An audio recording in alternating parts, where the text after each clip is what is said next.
Hey there and welcome to days 1 through 20 of the 100-Day Project 2024. I want to show you the pieces that I've created, and then I'm going to take my favorite from the bunch and I'm going to use it in my junk journal, and we're going to do a quick layout in the junk journal. So let's take a look at these. These were all done with a product called Solvy, and basically it is a stabilizer that you can use with fabric. I've used fabric and paper on these. And then once they're finished, you just soak off or soak the paper, and then it dissolves. It's pretty cool. I learned it from my friend Colleen Atara, and there's so many possibilities with this. So these are days 1 through 20. And yes, I am going to do 100 of these. And let's take a look at these. Then, like I said, I'm going to pick one. It's kind of hard to get all the detail of what these all look like. And I'm going to pick this one. This was the one I kind of went through. I was like, I really like this one. So this will be the one I'm going to use for the project. And basically, I'm just going to work in my junk journal. So I have my journal. I have this, and I want to just do an easy, quick layout. I don't want this to be something that takes a long time. All right, this is kind of calling my name here, so we're going to do this. And as I fill this up, more and more things will peek out, but this is the first page I've actually done in it. I've done the journal, and I've also created this journal in another video I'll link to, and this shrink film, shrinky dink plastic closure, I've also done a video on that, so I'll link to that as well. All right, so I'm going to use this, and I like this page because of the contrast with the black and the text, and I think that really makes this stand out. So what I want to do is, I've got some papers here. I liked this text. I want to use that, I think. And then I have all these colored painted papers that I was kind of thinking what would be cool is to use these. This is actually tracing paper, and I've painted it. I like that. I think I like the see-through, where this can peek through a little bit. So I might go with that route. Yeah, I think I'll use this. All right, and I like this black and white. So I just pulled out a few things to see what I liked. And I like this idea of maybe putting this on this side, and then that complements the color here. Yeah. All right. So let's not overthink it. Let's go ahead and these little stitch collages, oh my goodness, it makes it so much easier just to kind of come in and finish up a page like really fast. So let's put it kind of in the middle. This is just an old postcard with some beautiful writing on it, some beautiful text. So I think we're going to definitely do that. And then kind of like this, maybe to add behind this. So I'm going to tuck this in here. Maybe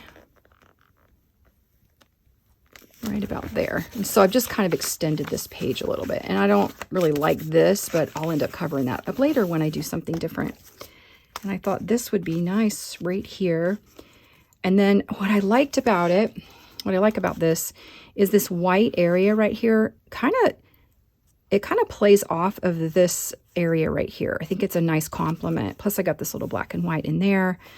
And then this actually provides some color, that pulls some color from this stitch collage, and that's upside down. So let's put it the right way. The wording says not being afraid. And I think this is for sure what I'm going to do. So I'm going to take this, and again, you can use vellum or tracing paper. But I like this because it's painted and has some color on it.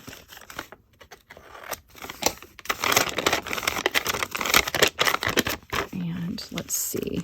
I don't even mind that it's peeking out a little bit bigger than what I need. And I was trying to think, do I want it to lift up? But I think I want to just put it down. I might be able to explore that later. and do something similar where maybe I don't glue it down and it lifts up. But having it glued down means I can really see that text under there. Yeah, and I really like that. Let's make sure we get this glued. Okay. Oh, yeah, that's really nice. And I definitely want to put this here. So I'm going to go ahead and glue this down, but I'm not going to glue this portion. I'm only going to glue what is going to be on this, because I don't know what I want to do with that later when I work on these other pages. So let's put it right about, and I want it to kind of come off the page a little bit. So I'm just going to glue that portion right there. And I mean, boom, you have this great, quick and easy page that's decorated here. All right, I need a little bit more glue on that.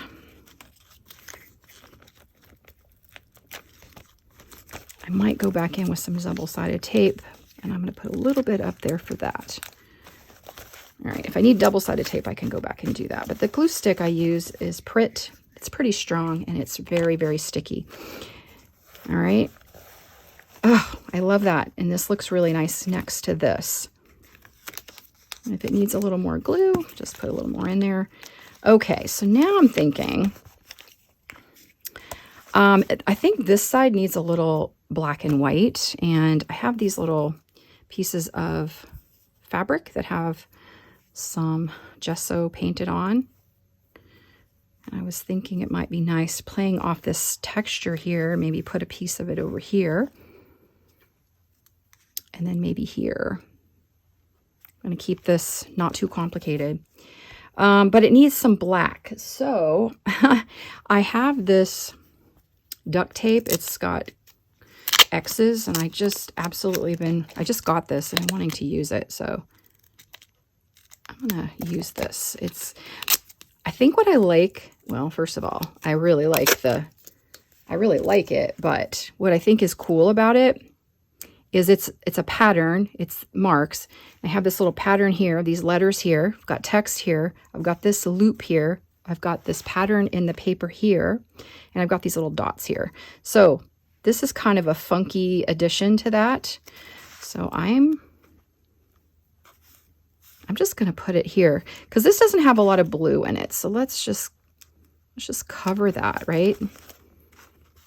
It kind of almost looks like it doesn't belong, but it kind of does belong. All right, let's put the fabric down. And sometimes I do these things and it's like, oh, I'm not really sure I like that, but I can always go back later if I decide, and I can tweak it if I want to. All right, I'm going to kind of scrunch this piece of fabric. This is a piece that I've, it's got some gesso on it. That's nice. Yeah. Not sure about this, but I'm going to leave that. And actually, I have some other tapes here. Let's see what I got that might work. You know what? Maybe some masking tape. I don't know. Let's see. I got some masking tape. Let's put some of that on there.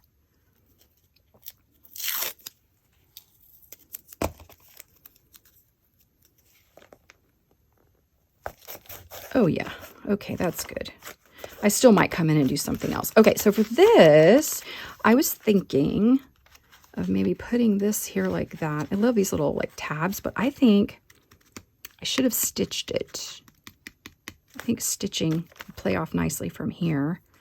And actually, maybe I should have stitched that. I can always stitch something and put it over here. All right, I'm going to stitch this. I think I can put this in the sewing machine. So I'm going to do that. And then that will be finished, and I'll figure out what I'm going to do over here. Okay, there's the tab stitched, and then I cut a little piece off of that, and then I ran that through the sewing machine too. So now I have this little piece, and I thought that could go right there. And then now I feel like that kind of finishes that off a little bit more. Yeah, definitely. That's exactly what it needed. All right, I mean, that took no time at all. And again, these pieces really do add a quick way to decorate a page. Can even cut some of these, and I may end up doing that in the future videos. All right, so that was days 1 through 20 of the 100-Day Project 2024. I hope you enjoyed that. And if you have any questions at all about any of my pieces or the journal page, let me know. Thanks for watching.